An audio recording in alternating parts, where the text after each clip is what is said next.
Hi, ಎಲ್ಲರಿಗೂ ನಮಸ್ಕಾರ. Welcome to my channel. ಇವತ್ತಿನ ವಿಡಿಯೋದಲ್ಲಿ ನಾನು ಸ್ವಾತಂತ್ರ್ಯ ದಿನಾಚರಣೆಯ ಬಗ್ಗೆ ಒಂದು ಭಾಷಣನ ರೆಡಿ ಮಾಡಿದ್ದೀನಿ. ಸ್ವಲ್ಪ ದೊಡ್ಡದಾಗಿದೆ, ಹಾಗಾಗಿ ಇದನ್ನು ಕಾಲೇಜ್ ಮಕ್ಕಳು ಮತ್ತು ಪ್ರೌಢಶಾಲೆ ಮಕ್ಕಳಿಗೆ ಹೆಲ್ಪ್ ಆಗ್ಬೋದು ಅಂತ ಅಂದ್ಕೊಂಡಿದ್ದೀನಿ. ಓಕೆ, ಇವಾಗ ಭಾಷಣನ ಶುರು ಮಾಡೋಣ. ಗೌರವಾನ್ವಿತ ಮುಖ್ಯೋಪಾಧ್ಯಾಯರೇ, ಆದರಣೀಯ ಶಿಕ್ಷಕರೇ ಹಾಗೂ ಇಲ್ಲಿ ನೆರೆದಿರುವ ಹಿರಿಯ ಪೋಷಕ ಬಾಂಧವರೇ ಮತ್ತು ನನ್ನ ನೆಚ್ಚಿನ ಸ್ನೇಹಿತರೆ, ಎಲ್ಲರಿಗೂ ಸ್ವಾತಂತ್ರ್ಯ ದಿನಾಚರಣೆಯ ಹಾರ್ದಿಕ ಶುಭಾಶಯಗಳು.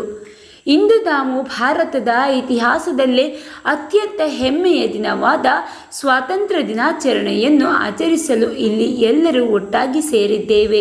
ಇದು ನಮ್ಮ ದೇಶದ 80ನೇ ಸ್ವಾತಂತ್ರ್ಯ ದಿನಾಚರಣೆ.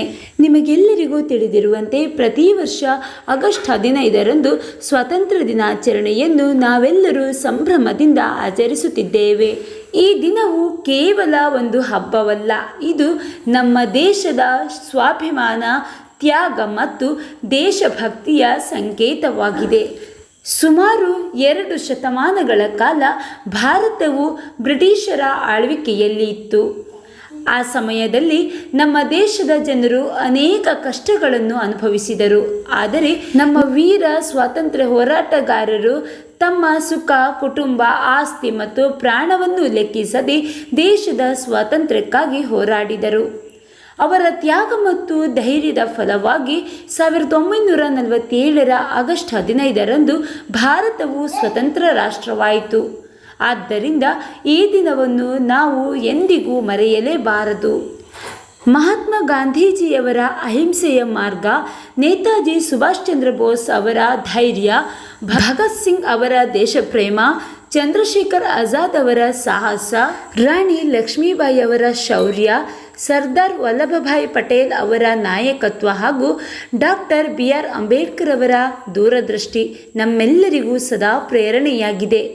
ಅವರ ತ್ಯಾಗದ ಕಾರಣದಿಂದಲೇ ಇಂದು ನಾವು ಸ್ವತಂತ್ರವಾಗಿ ಬದುಕುತ್ತಿದ್ದೇವೆ. ಸ್ವಾತಂತ್ರ್ಯ ಎಂದರೆ ನಮಗೆ ಇಷ್ಟ ಬಂದಂತೆ ನಡೆದುಕೊಳ್ಳುವುದಲ್ಲ. ಸ್ವಾತಂತ್ರ್ಯ ಎಂದರೆ ನಮ್ಮ ಹಕ್ಕುಗಳ ಜೊತೆಗೆ ನಮ್ಮ ಕರ್ತವ್ಯಗಳನ್ನು ಪ್ರಾಮಾಣಿಕವಾಗಿ ನಿರ್ವಹಿಸುವುದು. ನಮ್ಮ ದೇಶದ ಕಾನೂನುಗಳನ್ನು ಗೌರವಿಸಬೇಕು, ರಾಷ್ಟ್ರೀಯ ಧ್ವಜ ಮತ್ತು ರಾಷ್ಟ್ರಗೀತೆಗಳಿಗೆ ಗೌರವ ಸಲ್ಲಿಸಬೇಕು, ಪರಿಸರವನ್ನು ಕಾಪಾಡಬೇಕು, ಸಾರ್ವಜನಿಕ ಆಸ್ತಿಯನ್ನು ರಕ್ಷಿಸಬೇಕು ಹಾಗೂ ಎಲ್ಲರೊಂದಿಗೆ ಪ್ರೀತಿ ಮತ್ತು ಸೋದರತ್ವದಿಂದ ನಡೆದುಕೊಳ್ಳಬೇಕು. ಭಾರತವು ಇಂದು ವಿಜ್ಞಾನ, ತಂತ್ರಜ್ಞಾನ, ಕೃಷಿ, ಶಿಕ್ಷಣ, ವೈದ್ಯಕೀಯ, ಕ್ರೀಡೆ ಮತ್ತು ಬಾಹ್ಯಾಕಾಶ ಕ್ಷೇತ್ರಗಳಲ್ಲೂ ವಿಶ್ವದ ಗಮನ ಸೆಳೆದಿದೆ. ನಮ್ಮ ವಿಜ್ಞಾನಿಗಳು ಚಂದ್ರ ಮತ್ತು ಮಂಗಳ ಗ್ರಹಗಳತ್ತ ಯಶಸ್ವಿಯಾಗಿ ಉಪಗ್ರಹಗಳನ್ನು ಕಳುಹಿಸಿದ್ದಾರೆ. ನಮ್ಮ ಯುವಕರು ಜಗತ್ತಿನಾದ್ಯಂತ ತಮ್ಮ ಪ್ರತಿಭೆಯಿಂದ ಭಾರತದ ಕೀರ್ತಿಯನ್ನು ಹೆಚ್ಚಿಸುತ್ತಿದ್ದಾರೆ. ಇದು ನಮಗೆ ಹೆಮ್ಮೆಯ ವಿಷಯವಾಗಿದೆ.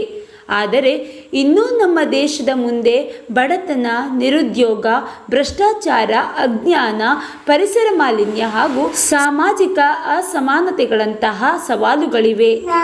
ಇವುಗಳನ್ನು ನಿವಾರಿಸುವ ಜವಾಬ್ದಾರಿ ಕೇವಲ ಸರ್ಕಾರದ ಮೇಲೆ ಮಾತ್ರವಲ್ಲ, ಪ್ರತಿಯೊಬ್ಬ ನಾಗರಿಕನ ಮೇಲೂ ಇದೆ.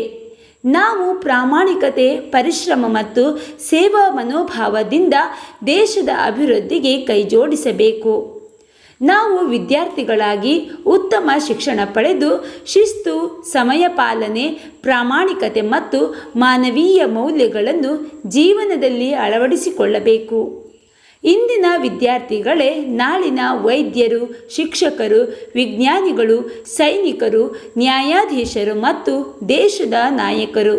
ಆದ್ದರಿಂದ ನಾವು ಈಗಿನಿಂದಲೇ ಉತ್ತಮ ನಾಗರಿಕರಾಗುವ ಸಂಕಲ್ಪ ಮಾಡಬೇಕು.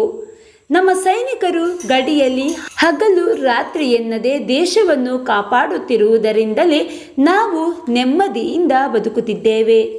ಅವರ ಸೇವೆ ಮತ್ತು ತ್ಯಾಗಕ್ಕೆ ನಾವು ಸದಾ ಗೌರವ ಸಲ್ಲಿಸಬೇಕು. ಅದೇ ರೀತಿ ರೈತರು, ಕಾರ್ಮಿಕರು, ಶಿಕ್ಷಕರು, ವೈದ್ಯರು ಹಾಗೂ ದೇಶದ ಅಭಿವೃದ್ಧಿಗೆ ಶ್ರಮಿಸುತ್ತಿರುವ ಪ್ರತಿಯೊಬ್ಬರಿಗೂ ನಾವು ಕೃತಜ್ಞರಾಗಿರಬೇಕು. ಈ ಪವಿತ್ರ ದಿನದಂದು ನಾವು ಜಾತಿ, ಧರ್ಮ, ಭಾಷೆ ಮತ್ತು ಪ್ರದೇಶಗಳ ಭೇದವನ್ನು ಮರೆತು ಮೊದಲು ನಾವು ಭಾರತೀಯರು ಎಂಬ ಭಾವನೆಯೊಂದಿಗೆ ಬದುಕುವ ಸಂಕಲ್ಪ ಮಾಡೋಣ. ದೇಶದ ಏಕತೆ, ಸಮಗ್ರತೆ ಮತ್ತು ಗೌರವವನ್ನು ಕಾಪಾಡುವುದು ನಮ್ಮೆಲ್ಲರ ಜವಾಬ್ದಾರಿಯಾಗಿದೆ. ಸ್ನೇಹಿತರೆ, ಕೊನೆಯದಾಗಿ ನಮ್ಮ ದೇಶಕ್ಕಾಗಿ ತಮ್ಮ ಅಮೂಲ್ಯ ಜೀವನವನ್ನೇ ತ್ಯಾಗ ಮಾಡಿದ ಎಲ್ಲ ಸ್ವಾತಂತ್ರ್ಯ ಹೋರಾಟಗಾರರಿಗೆ ಹಾಗೂ ನಮ್ಮ ದೇಶವನ್ನು ರಕ್ಷಿಸುತ್ತಿರುವ ಎಲ್ಲ ವೀರ ಯೋಧರಿಗೂ ನನ್ನ ಗೌರವಪೂರ್ವಕ ನಮನಗಳನ್ನು ಸಲ್ಲಿಸುತ್ತಿದ್ದೇನೆ. ಅವರ ಕನಸಿನ ಭಾರತವನ್ನು ನಿರ್ಮಿಸಲು ನಾವೆಲ್ಲರೂ ಪ್ರತಿಯೊಬ್ಬರೂ ನಮ್ಮ ಕೈಲಾದ ಸೇವೆಯನ್ನು ಮಾಡೋಣ. ದೇಶ ಮೊದಲು, ದೇಶದ ಅಭಿವೃದ್ಧಿ ನಮ್ಮ ಗುರಿ, ಭಾರತದ ಗೌರವ ನಮ್ಮ ಹೆಮ್ಮೆ ಎಂಬ ಸಂಕಲ್ಪದೊಂದಿಗೆ ನನ್ನ ಭಾಷಣವನ್ನು ಮುಗಿಸುತ್ತೇನೆ. ಜೈ ಹಿಂದ್, ಜೈ ಭಾರತ್ ಮಾತೆ. ಇಷ್ಟ ಆದರೆ ಒಂದು ಲೈಕ್ ಕೊಟ್ಟು ಬೇರೆಯವರಿಗೆ ಶೇರ್ ಮಾಡಿ, ಹಾಗೆ ಸಬ್ಸ್ಕ್ರೈಬ್ ಮಾಡಿ. ಥ್ಯಾಂಕ್